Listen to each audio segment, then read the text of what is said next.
everyone, so today I wanted to take some time to talk about something that's very relevant to me and my skin at the moment, and that's dealing with stressed out, sensitive skin. And I am someone whose skin just reflects absolutely everything that's going on in their life. So if I'm tired, if I'm working too hard, if I'm not eating very well, it just all comes out in my skin, and I can get stress related breakouts, I can get sensitivity and just all that good stuff. There really are so many things you can do though to help treat your skin, different products, and just keeping it healthy from the inside out. So today I'm just going to share with you a few tips and a few things that I like to do when my skin is feeling a bit down in the dumps. So first of all, obviously what you put onto your skin is really going to affect the way it looks and the way it feels, and especially when it comes to makeup. And I'm someone that likes to wear makeup on pretty much a daily basis, and I like to try a lot of new things. I basically wear a lot of products on my skin, and sometimes it can feel a little bit clogged, a little bit congested, and like my skin doesn't really get the chance to breathe. So what I like to do as often as possible is just wear a base product or a foundation or a tinted moisturiser that is very sheer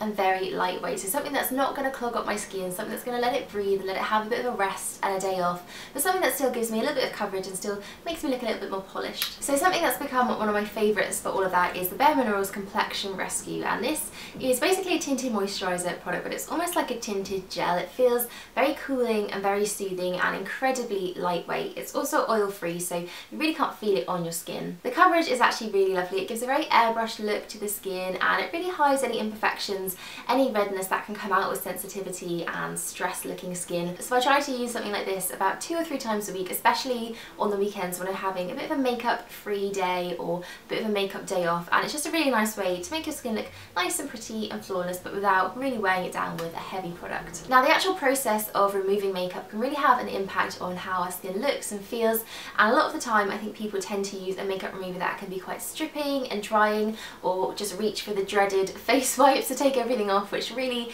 isn't good for your skin. My favourite product to use to remove makeup is a Micellar water, and this one from Nivea, this is their 3-in-1 sensitive micellar water, is a really lovely one, especially if you are suffering from very sensitive, very tender feeling skin, because it's very soothing, very cooling and very hydrating. When I take my makeup off with this, I can instantly feel like my skin is just hydrated and it feels really soft and really plumped. This really takes off makeup really well and very gently as well. I tend to use one cotton pad soaked in the cleansing water all over my face, so to take off my foundation and blusher, lipstick, eyebrows, whatever I'm wearing on my skin. And then I use another 2 cotton pads for my eyes, and again I just soak it in cleansing water and then hold it onto my eyes for about 10-15 seconds, and I can just feel all the makeup being broken down and, you know, coming away, and then just swipe it off, and pretty much all my mascara, my eye makeup, eyeliner, whatever I'm wearing comes off in that one sweep. It's just a really quick and easy product to use. It doesn't dry my skin out, even though I have a slightly drier skin type, and it just leaves me feeling very refreshed and very soothed, and it's such an amazing budget price as well. So moving on from the product based side of things, I'm definitely a big believer in treating your skin from the inside out,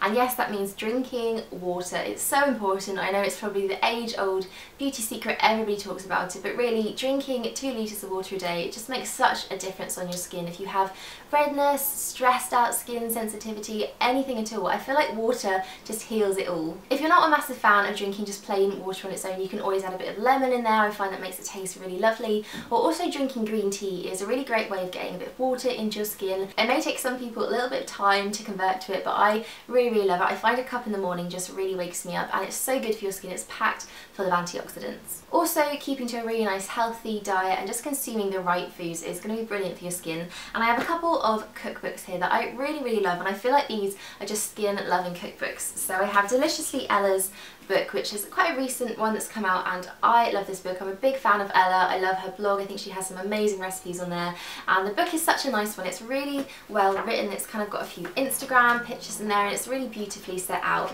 but the recipes are just all delicious. I'm also a big fan of the Oh She Glows cookbook from Liddon, and I've had this one for a long time now, and I've really worked my way through the recipes.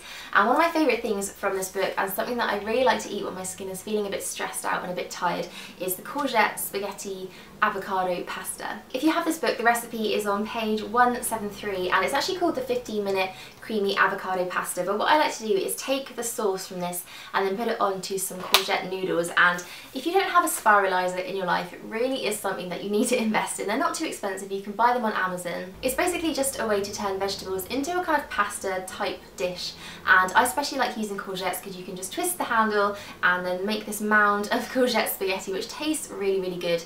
And when you combine it with a sauce, especially the avocado sauce from the Cookbook, it just tastes really lovely and very similar to pasta. The great thing about using courgette pasta as an alternative is that you get a lot of vitamins and nutrients in there, and as well with the avocado there's so many healthy fats that are really good for your skin and your hair as well. And then the olive oil, the little bit of olive oil in the dressing is really nice at just keeping your skin very plump and very healthy looking. So it's a great meal if you're feeling like your skin is a bit run down. Now for me, one of the most important aspects of keeping your skin very stress-free is just taking a bit of time for yourself, whether that's in the evenings or if you have a few hours in the day to take off, or if you're having a day off or a week off if you're lucky enough, and just really treating yourself, having a bit of pamper if that's your kind of thing, sitting down with a good book, a good TV series. I am obsessed with Scandal at the moment. It's just my favourite programme. I want to be Olivia Pope, and I also would like a Prada handbag with that, but it's just a great thing to sit down and watch a few episodes and really just take some time to chill out. One of the other things I really enjoy doing when I have some time to myself is painting my nails, and it sounds very simple and some people probably just paint a couple of coats on and run out the door. It's not really a big deal to them, but I really like to take some time and do a good manicure, file them down, put some nice colours on there, and I just find it so calming and relaxing and very zen feeling, because you're really just taking time and concentrating on doing something that isn't kind of too stressful, and you know, you don't have to think too much about it. So give me a nail polish, an episode of Scandal, and I am happy. I think that's my favourite way to just relax and really unwind after a long day. And I think it's really important to take that time for yourself, just so that you don't bubble over and become too stressed out and then have it noticeable in your skin. So those are just a few of my favourite tips for dealing with stressed out sensitive skin. I hope you enjoyed watching that. If you have any really good tips of your own, please leave them in the comments below so we can all have a good read of them. And don't forget to like this video and subscribe if you're new, and I will see you all soon. Bye!